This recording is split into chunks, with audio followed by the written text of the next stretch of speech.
Halo Campaign Evolved is the next project coming out of Halo Studios. It is the ultimate Halo CE campaign remake. It is coming to Xbox, PC, and for the first time, PlayStation. It'll be arriving next year. To talk more about it, we've got Dan, Max, and Greg from the development team. Guys, let's get into this. Why is this the right game for right now? We did this work on Halo Anniversary. I felt like there were certain things that were left unsaid.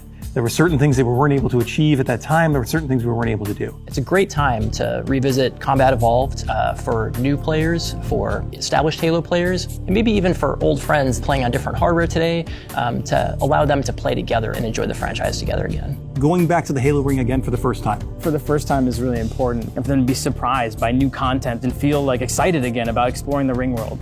For new players, this is the right time for you to jump in. Think of this as your introduction into this huge franchise we've been building for the past 25 years. I'm curious how you're going to focus on capturing the essence of the original, knowing that you need to evolve to kind of move the experience forward. Yeah, from design, we don't take that lightly at all. Whenever we make a change, the number one thing was to be true to the original game. For every one of those topics that comes up, there's someone who is incredibly passionate on the other side saying we can, like, that is sacred. We do not move that crate. It's really about looking across, what we've learned over the years, what technology we've built, and how we can tie that back into this experience. So in this game, up to 4 people can play the campaign together, regardless of which platform they're on. And then we're kicking it old school. We can play 2-player co-op on consoles, on the couch together, just like we did back in the original. What do you have to do differently to account now for 4 people running around? For different co-op counts, we will make some of the spaces larger. We also want to make sure we're authentic to the encounters themselves. So it's a balancing act between that difficulty tuning and making those encounters the right size for the right space. I understand that we've done some special tune-up works to the beloved Warthog. We have. There's a new seat, what I like to call the golf cart seat or the bumper seat. This is on the back of the Warthog, so now you can bring everyone with. Mind if I join you? Let's talk a little bit about one of my favorite aspects of the Halo franchise. What is a skull? What's cool about it? What does it do? A skull is a gameplay modifier, generally mean-spirited. It makes the game more challenging for the player.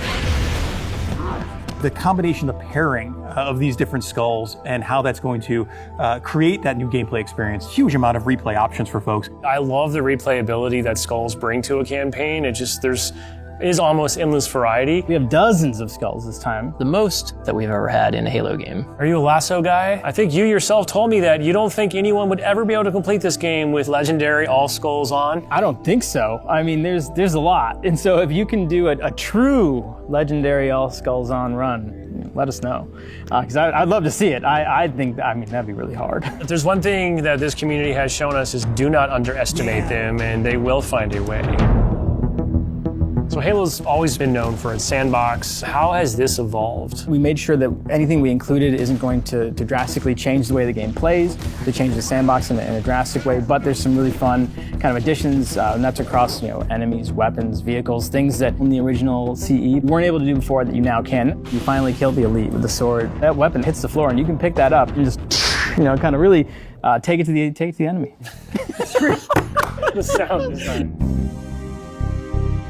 All these weapons, by the way, have been painstakingly remodeled, rebuilt, higher fidelity. How do all these things kind of come to life? That comes across through the way they look, the way they sound, the effects, the actual panels on the weapons themselves, the ammo counters. With Unreal, the fully dynamic lighting within Lumen allows us to get those effects, right? That rich plasma lighting up and brightening the environment.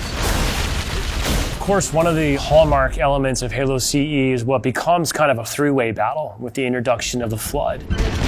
There was quite a bit of development between Halo CE and 3 to kind of how the Flood behaved and just how they interacted with the player. So we've pulled a lot of those Flood behaviors into this game. And I would say this is a learning specifically from CE to Anniversary, which is just kind of that mood, the atmosphere, the tension, the horror, and really delivering on that from the way that we stage the encounters and the setup and how we reveal the Flood. In Halo Legacy, there were some pure form units. We've pulled in a familiar friend, familiar fiend, if you will, to challenge the player. Talk to me just a little bit about how we're approaching the narrative aspects to bring it up to the same level as the rest of this game. We want to tell an authentic story and we want to level up the cinematics from the source.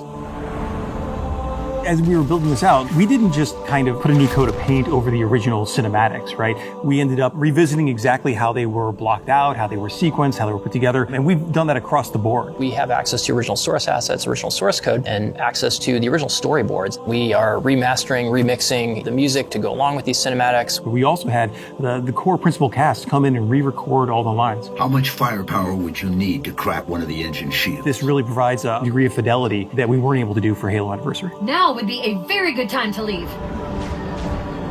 I'm super excited that this game will include 3 brand new bonus missions. Tell me a little bit about that. It was really important that we preserve the original story as it is. So these missions specifically are meant to be a prequel, a setup for, the main course. These new missions are going to offer some new opportunities for character interactions, maybe between, Chief and Johnson. We've got some new mechanics, maybe some new AI behaviors, things that haven't been done before in Halo CE. I think we're just getting started.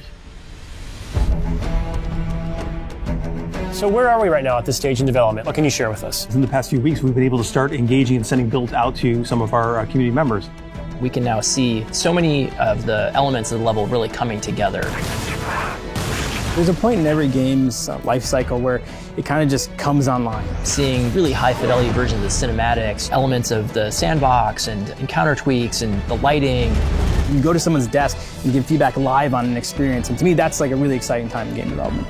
The ultimate love letter to the game that started it all. I would call upon our entire Halo community to welcome with open arms this next generation of players. I'm excited to just relive these experiences again for the first time.